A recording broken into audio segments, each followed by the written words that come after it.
Wow.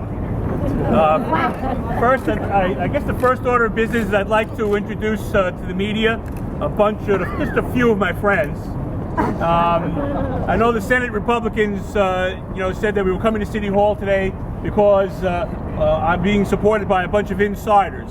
But I just want you to know that everyone who's standing behind me here is a civic leader, a religious leader, a community leader, someone who's given of their time to make our city a better place. And today in the cold, I can't think of anything more apt description to call them outsiders. So I am so proud to have all of them here, standing here with me, them and so many more who have lent their name to this effort. So let's get down to the order of business of the day. I'm here today to tell you that I'll be accepting the nomination of the Democratic and Independence parties to be the next state senator for the 27th district.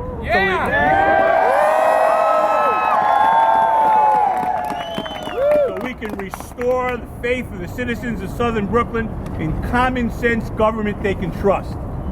Let's be honest. In the last year, the citizens of Southern Brooklyn in particular have had their confidence jolted twice. Certainly by his own admission, Senator Kruger has committed acts that violated the public trust in quite frankly, despicable ways. 10 years ago, the voters of the 46th Council District put a trust in me. It's a trust that I believe and I hope I've never violated. I promised that if I had the honor and privilege of representing the citizens of Southern Brooklyn at City Hall, and I use the words honor and privilege advisedly because I view it as an honor and a privilege and a public trust, that I would wake up every day and work as hard as I could to make their lives better and to always tell the truth. I believe I've done those things, and let me tell you, it's because of the background that I came to that job with. I didn't wake up one day and was appointed city council member. I grew up in a house where my father was the vice chairman of the local community board. My mother was the president of the Parents Association of every school I attended.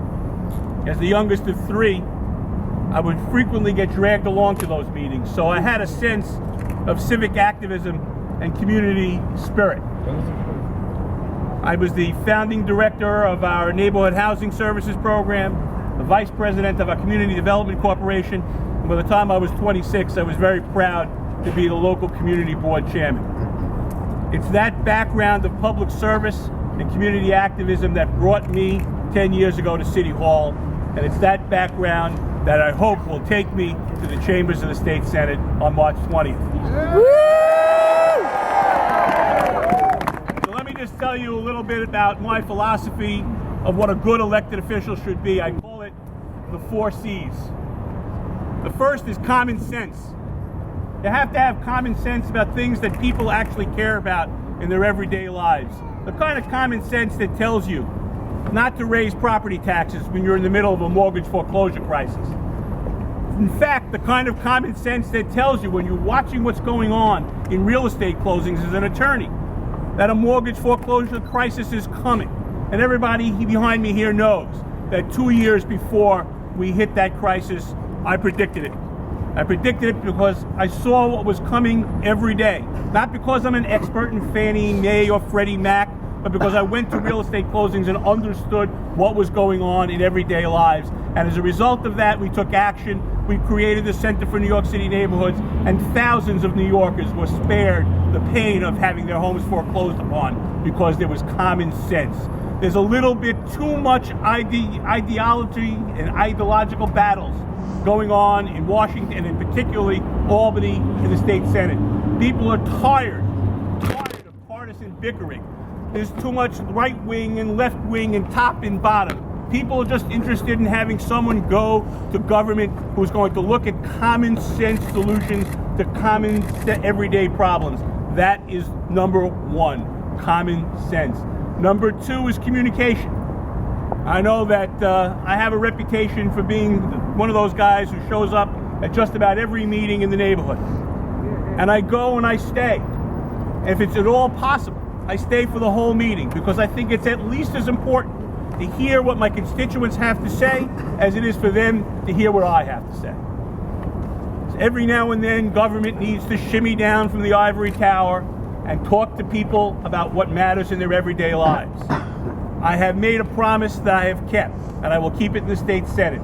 Every constituent who writes to my office, who communicates to my office, I read every letter or fax or email that comes, and I respond personally to every single one. And if I'm elected to the state Senate, I will continue that policy of communicating with my constituents.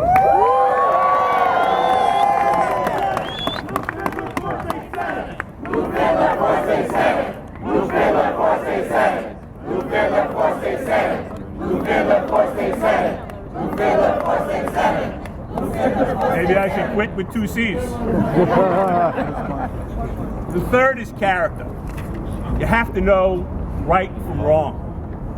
And frankly, that's the kind of character that tells you that when you know that 3,800 children are sleeping on the streets every night, homeless without their families, that responsible adults don't leave them sleeping on the streets without a shelter bed. Yes. Yeah. That's the kind of character that you need, a character with compassion. And last, and this may be the most important of the 4 C's, once you've figured out what's right and wrong, the good ideas from the bad, heard from your constituents, you have to have a little bit of chutzpah. You have to be able to stand up and say what needs to be said to those who need to hear it. I am very, very much my mother's son. My mother, they must know my mom. My mom always believed that if something should be said, it needed to be said, it was said. You know, those of you who follow the city council playbook know that I haven't always gotten along with the mayor. I have tremendous respect for him, but we fought over issues like congestion pricing and property taxes, or back when he wanted to reduce garbage pickup in our neighborhoods to 1 day a week, or to close our firehouses or our senior citizen centers. So we've had our ups and downs. But maybe the best thing that's ever been said about me as an elected official was said by Mike Bloomberg. He was out in our district talking to about 100 seniors. And he got up in front of the room, and as is the case in politics, you kind of have to say something nice about your host. And the mayor looked out at the audience and said, you know, Lew Fidler, your councilman, he's no shrinking violet. And when he's on the other side, he can be quite a pain in the behind. Frankly, I think what the mayor was saying was that I fight hard for what I believe in, and I do it effectively. And we're going to take that policy, we're going to take that practice, and we're going to go to Albany in the state Senate where they really, really need it, and we're going to go to Albany and we're going to make some change up in Albany in the state Senate. Are you with me? Yeah! We will win on March 20th with all of your help. Thank you.